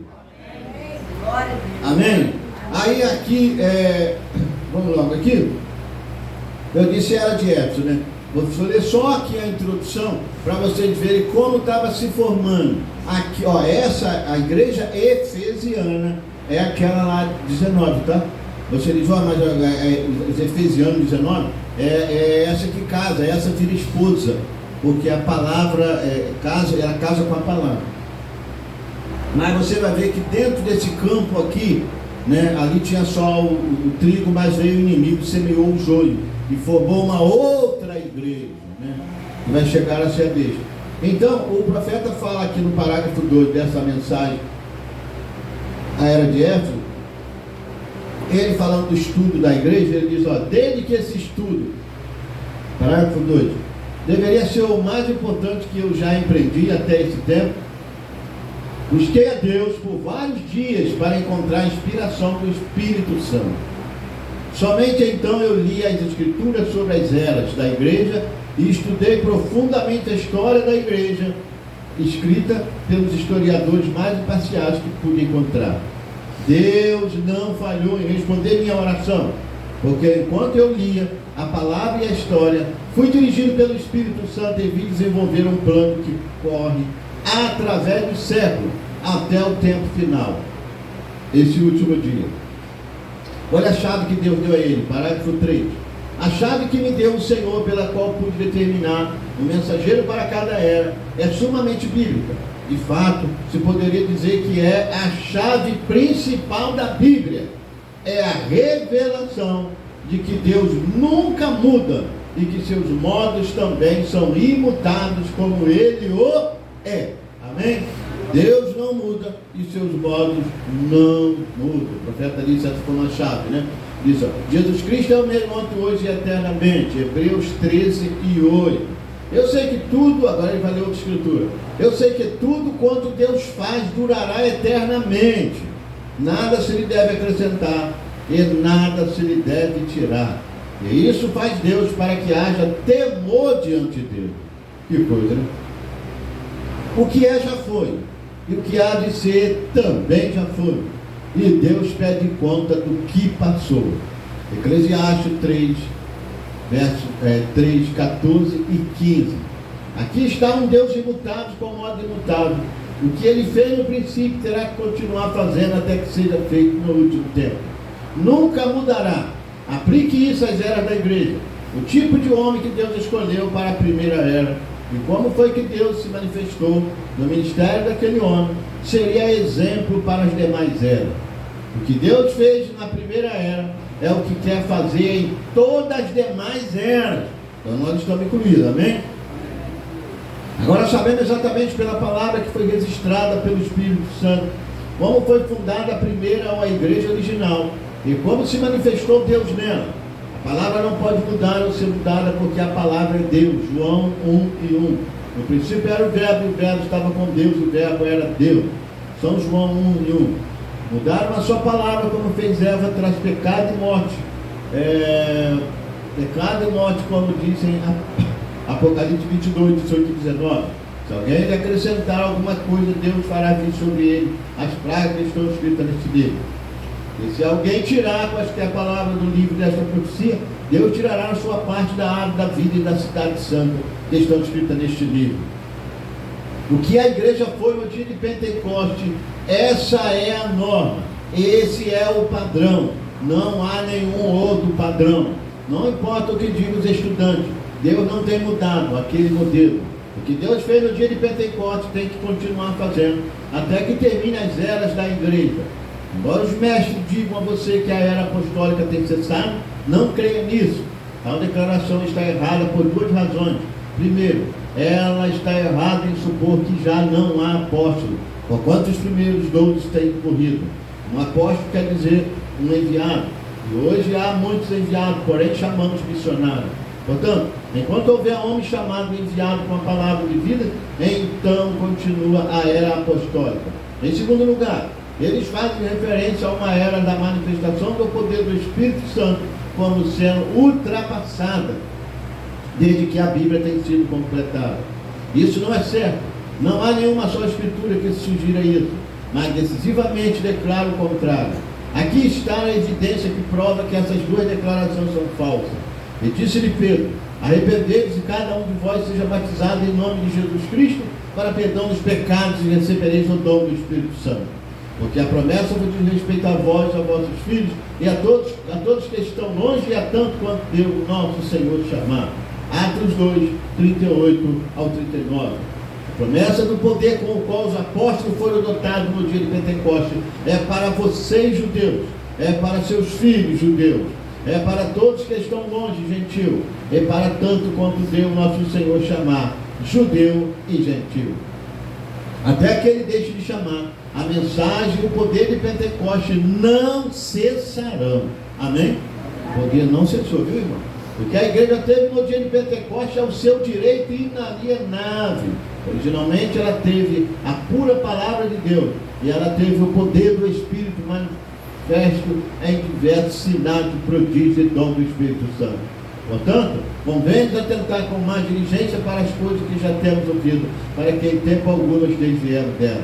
Porque se a palavra falada pelos anjos permaneceu firme em toda a transgressão e desobediência recebeu a justa retribuição, como escaparemos nós se não atentarmos para uma tão grande salvação, a qual, começando a ser anunciada pelo Senhor, foi depois confirmada pelos que a ouviram, testificando também Deus com eles por sinais e milagres e várias maravilhas e dom do Espírito Santo distribuído por sua vontade. Hebreus 2, do 1 ao 4. Aquela igreja primitiva não foi organizada por homens, foi guiada pelo Espírito Santo. Não foi muito grande, foi odiada e desprezada, foi oprimida, foi perseguida até a morte, porém foi fiel a Deus. Permaneceu com o modelo original da palavra. Agora não vá se confundir aqui. Quando diz que Deus e seus modos não mudam, não diz que a igreja e seus mensageiros não podiam mudar. A igreja não é Deus, assim sendo, ela pode mudar. Mas o que disse foi que por ser Deus imutável com seus modos imutáveis, nós podemos voltar ao princípio e ver esse princípio perfeito de Deus. E então julgar por meio daquela norma. É assim que se faz. A igreja verdadeira sempre se esforçará por ser igual à igreja original do dia de Pentecostes. A igreja verdadeira desse dia procurará se aproximar ao que foi a primeira. E os mensageiros das igrejas, tendo o mesmo Espírito de Deus, procurarão se aproximar do que foi o apóstolo Paulo.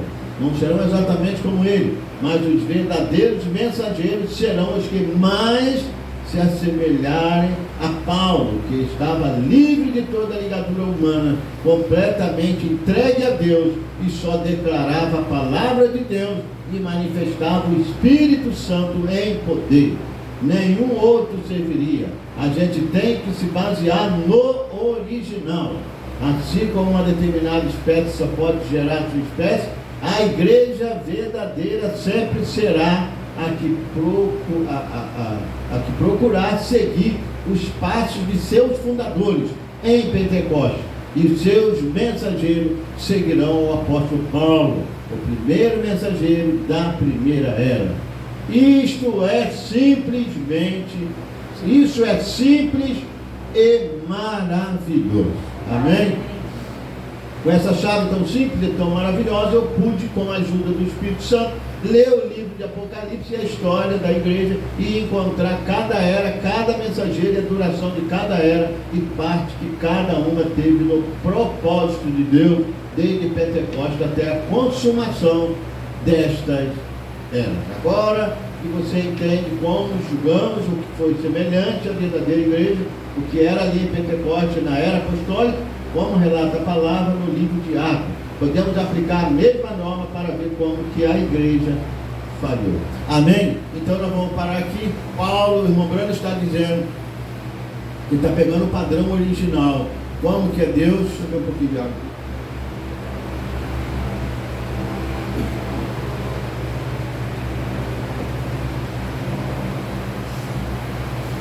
Então, irmão, a gente está indo ali no início. Por isso, vocês que têm as eras da igreja, leia a era da igreja, né? Você vai entender. Agora, esse assunto das eras da igreja aqui não tem nada a ver com os judeus. Aqui nós estamos dentro de um espaço de tempo chamado a plenitude do tempo, a era da igreja, as 7 eras da igreja. Essas 7 eras da igreja tratam da igreja gentia. Quando nós falamos sobre arrebatamento, nem todos dormiremos, mas todos seremos transformados. É exatamente a ressurreição de todas essas pessoas até o nosso tempo. Por quê? Eles vão ressuscitar, nós seremos mudados e subiremos a encontrar com o Senhor. Então você veja o que nós lemos aqui. Nós encontramos no final lá, Apocalipse 17 e Apocalipse 19, uma igreja que já casou com Cristo vai para as bodas do Cordeiro. E nós encontramos uma outra que não casou com Cristo. Ela traiu Cristo com seus dogmas, com seu sistema, e ela é uma grande prostituta. Ela se tornou poderosa aqui na terra, sobre as nações, as multidões de línguas e assim por diante. E aqui o irmão Brana foi fazer esse estudo da era da igreja e viu que era de grande importância. Ele começou a orar, buscar a inspiração de Deus para como que ele ia fazer. E Deus deu inspiração a ele. Ele pegou a história da igreja, né? A história da igreja desde ali de Jerusalém e diante. Pegou a história da igreja, que historiadores imparciais escreveram, e com a revelação de Deus, então ali ele foi elaborando esse livro das 7 eras da igreja.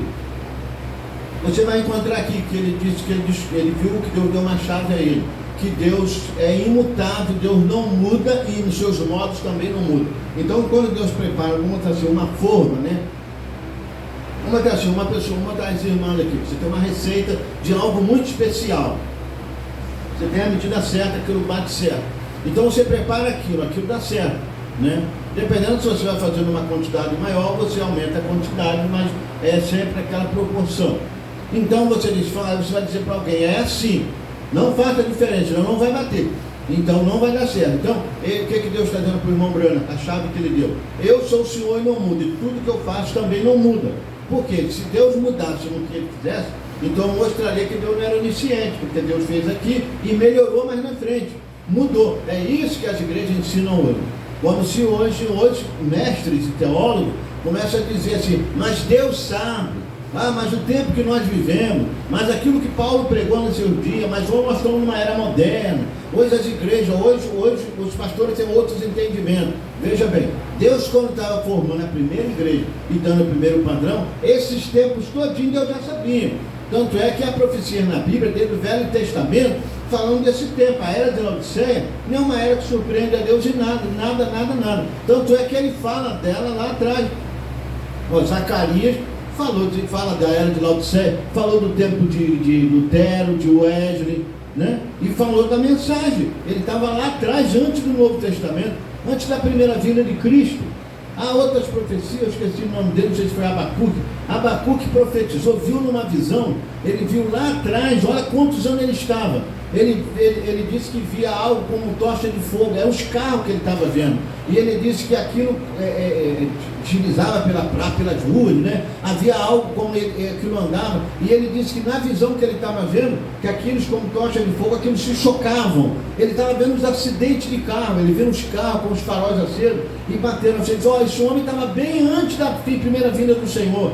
Por que ele estava vendo? Veja, o Espírito Santo nele já estava falando do nosso tempo moderno, os veículos que chegariam. Veja, o profeta falando que Israel voltaria para sua terra na asa de águia, lá no Velho Testamento, porque aquele profeta, ele viu os aviões levando Israel em 1947, 48 ali, levando para sua nação, e viu eles entrando no aviões. Aí ele viu que, ele olhava na visão dele, ele viu que aviões levando toda aquela quantidade de judeus para sua pátria. Só que, como é que o profeta quer comparar uma visão daquela? Nem podia se imaginar em algo voando. E ele olha, veja o estilo de um avião, não parece com um pássaro? É ou não é? E, por exemplo, eles são inspirados na formação do pássaro. Você vê que o pássaro ele é adaptado, ele tem forma, exatamente porque ele corta o ar. Olha os aviões como é que são formados. Então, os próprios veículos, né, de alta velocidade têm uns modelos formados para quebrar o vento, né, não ter resistência ao vento. Então o profeta olhou e viu assim, aquela formação, parecia umas asas de um pássaro. Aí ele disse assim, vi Israel voltando para sua pátria nas asas de águia. É o que ele entendeu na visão. Mas Deus deixou nessa forma simbólica. Mas imagina se aquele profeta falasse naquele dia em asa dentro de avião. Alguém diz, o que é isso? Hoje nós sabemos. Tanto é que quando Israel foi voltar para sua terra, os judeus ficaram meio cismados em ver aqueles aviões chegando para levar eles, não queriam entrar não. Aí um rabino, lendo as escrituras, pegou a profecia de um profeta e disse, meus irmãos, vamos, aqui está a profecia, olha aqui, ó, profeta de Israel voltando para sua pátria na asa de águia. Ele viu foi um avião, que ele entendeu como águia, porque é o que ele podia entender com a formação de um avião. Aí eles entenderam, entraram no avião e foram embora. O que é a profecia? Então imagina esse Deus desde a eternidade para saber esse tempo de hoje. Agora vem o diabo com esse arrazoamento igual lá no Éden. O que foi que Deus disse? Eva disse, Deus disse isso. Vê se ele não fala isso de novo. Deus sabe. Vê se você não escuta essa expressão de novo. Ó. Deus sabe, Eva. Deus sabe, certamente não morrerá. Foi comer da árvore, está no meio do jardim. Deus sabe que o dia que comer vai saber o bem e o mal. É um arrazoamento. Eles estão arrazoando de novo. Irmã, nós vivemos um tempo moderno. Você acha, minha irmã, você acha, minha irmã, que Deus vai te punir? Você vai perder a sua salvação porque você cortou seu cabelo? Na hora, veja se isso não é razoável. Deus vai, irmão, você vive um tempo hoje moderno, você não faz mal, você tem o coração, Deus quer ter o coração, porque você cortou seu cabelo, Deus vai, Deus vai fazer isso, porque você se pintou suas unhas, não se esquenta com isso não, Deus quer ter o coração. Muito bem, a gente vai e olha a escritura, aí Deus toma a boca de Paulo e começa a falar sobre esse assunto. Aí Deus fala, usando Paulo, diz assim, a varoa ter cabelo cortado é desonra, tá? Porque ela desonra o seu cabeça. Em outras palavras, o Espírito está dizendo assim, você teria coragem de desonrar seu marido? Aí diz, não vou jamais desonrar meu marido. Mas desonrar o marido, qual mulher quer fazer isso? Aí Paulo fala no livro de Coríntios 11, que quem corta o cabelo, a mulher que corta o cabelo, desonra o seu cabeça é seu marido. Essa é a verdade que tem que ser pregada. Agora, se eu colocar um outro arrazoamento aqui, Paulo não quis dizer bem assim. Teve uma irmã, foi até na época João Batista que pregou para ela, falando sobre Paulo pregou que as mulheres não devem pregar e tudo mais.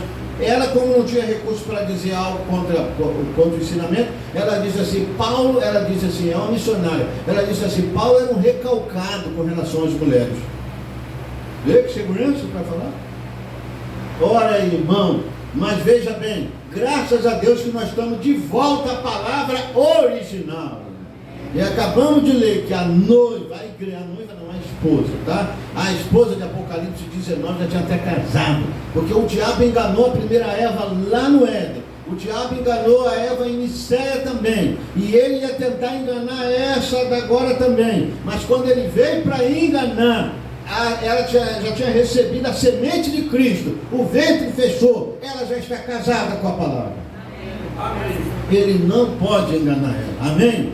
Então, irmão, nós vamos voltar aqui, nós vamos ter que parar, mas é importante que você sabe, conheça bem a sua história, irmão.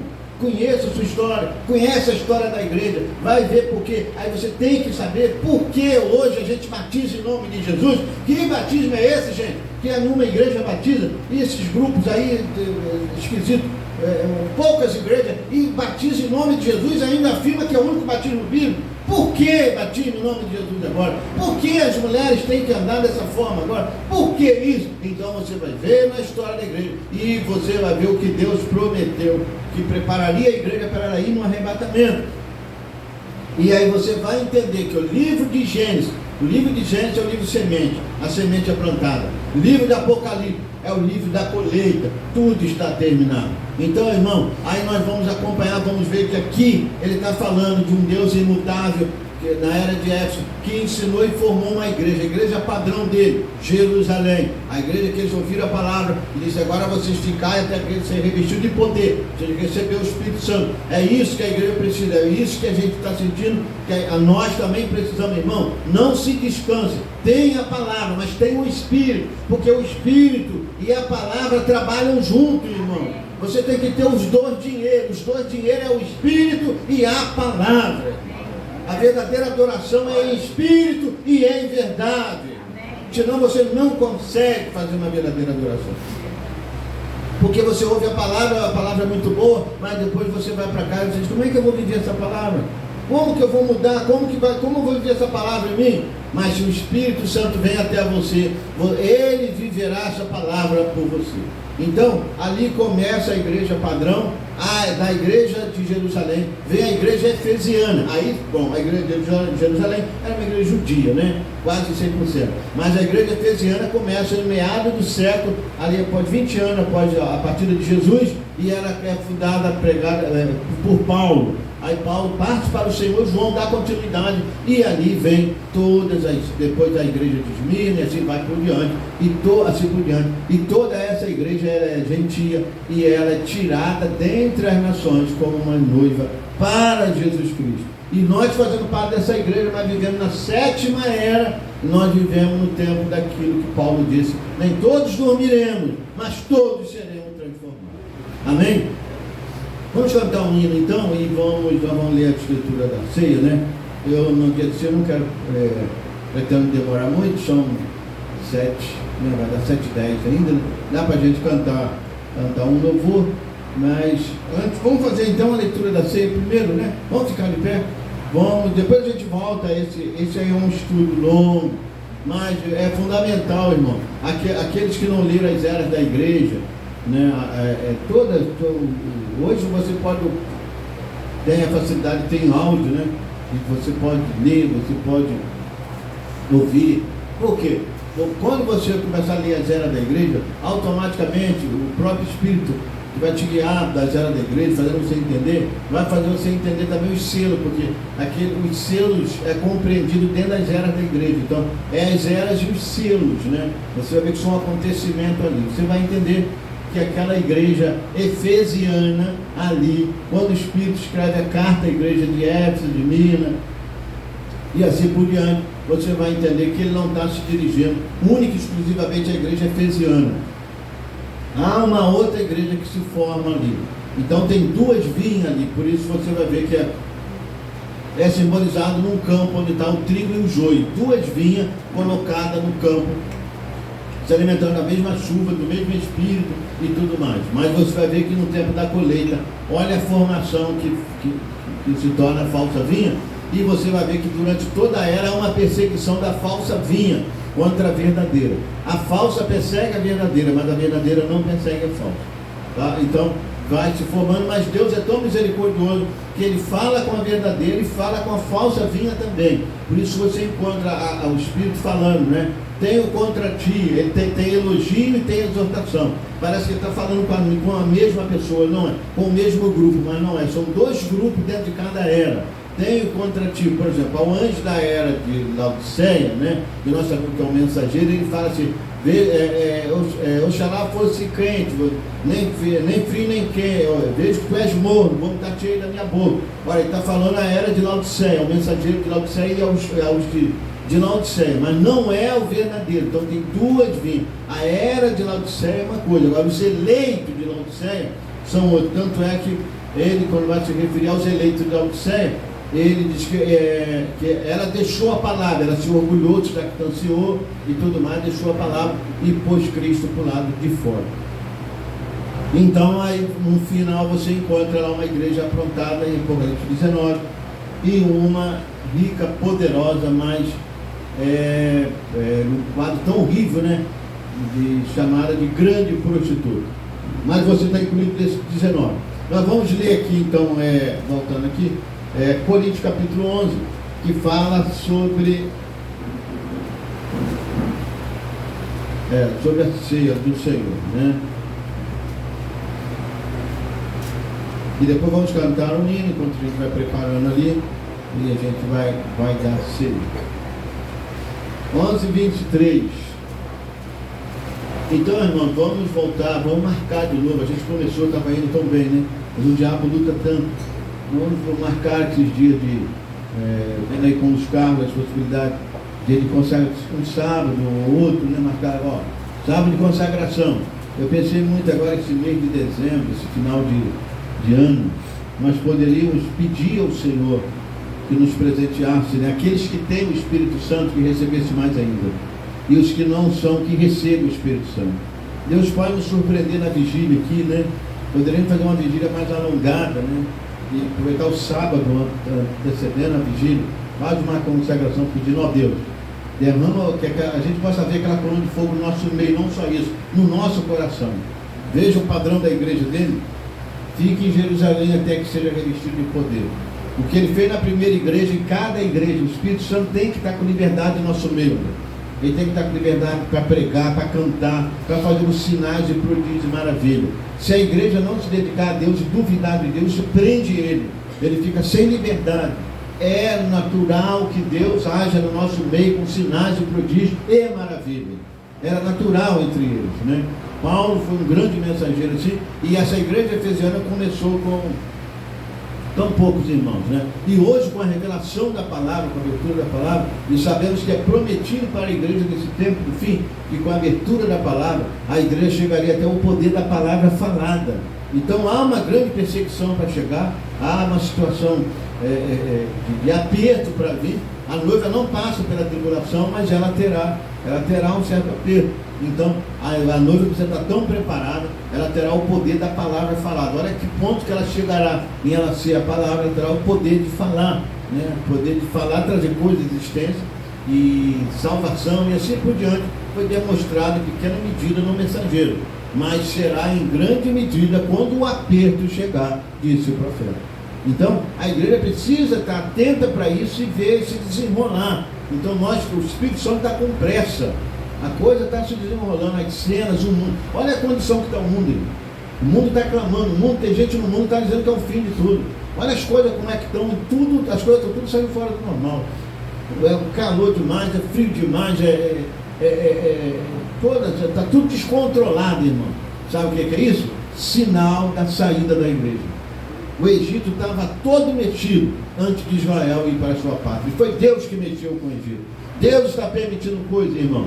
E Deus está permitindo até certos apertos entre nós para a gente poder buscar mais ainda. É ou não é? Porque senão a gente se acomoda. Está tudo bem, né? Está tudo bem de saúde, tudo bem financeiramente, nenhum problema, tudo bem no trabalho, tudo bem em casa, tudo bem, então tá bom.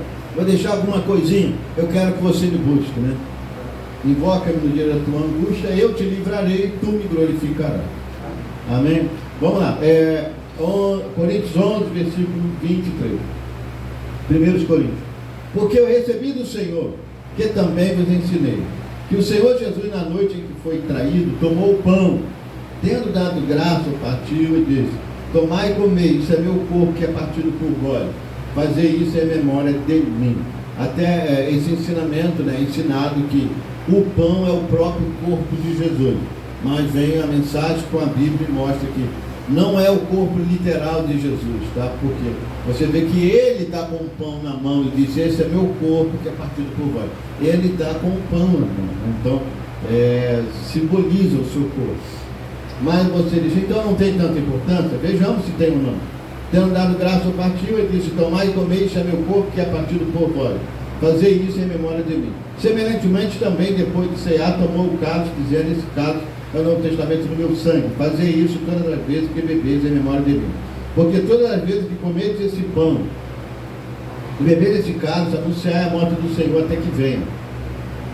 Há um anúncio da morte do Senhor quando você faz isso. Agora a seriedade disso portanto, qualquer que comer esse pão ou beber o cálice do Senhor indignamente, quer dizer, você sabe que o Senhor morreu por você, sangrou por você, pagou um preço por você, e você não vive uma vida cristã, né? Eu tenho isso apenas na minha mente, algo assim. E aí então Paulo disse, portanto, qualquer que comer esse pão ou beber o cálice do Senhor indignamente, quer dizer, não tendo dignidade, direito como cristão de comer, não leva uma vida cristã a sério, será culpado do corpo e do sangue do Senhor. Então é uma responsabilidade grande, né? Aí Paulo diz assim para a pessoa: examine, pois, o homem a si mesmo, assim coma desse pão e beba desse cálice. Quer dizer, examina. Você tem tentado ser um cristão? Você comete falha? Nós cometemos. Mas você se arrepende? Você tem lutado, tem procurado ser um cristão? Então examina. A sua vida é digna do Evangelho? Então coma. Você tem falha por causa da natureza humana, mas você luta contra as suas falhas e está caminhando, né? Então não é contra, e o homem se examina e fica-se livre para comer. Porque o que come e bebe dignamente, come e bebe para a sua própria condenação. Por que ele come e bebe para a sua própria condenação? Porque ele não tem o discernimento, não discernindo o corpo do Senhor. Então por isso que ele faz isso, não há o discernimento. Por causa disto há entre vós muitos fracos e doentes e muitos que dormem. Porque se nós nos julgássemos a nós mesmos, não seríamos julgados. Mas quando somos julgados, somos repreendidos pelo Senhor para não sermos condenados com o mundo. Portanto, meus irmãos, quando vos ajuntares para comer, esperais uns pelos outros. Mas, se algum tiver fome, come em casa, para que vos não ajunteis para a condenação. Quantas demais coisas ordena-lo-eis quando for. Amém? Deus abençoe os irmãos, vamos se sentar, vamos cantar aquele hino. Cadê Charles? Charles, continua aqui. Eu vou começar, você vai embora comigo, tá bom? Cuidaste de mim. Cuidaste de mim. Enquanto isso, vou preparar o vinho ali, né? Quando não.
Nós vamos ficar de pé então, né, para orarmos.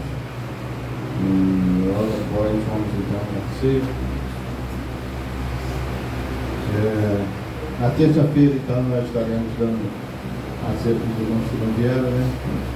Terça-feira, e a partir das 7 horas, né, gente?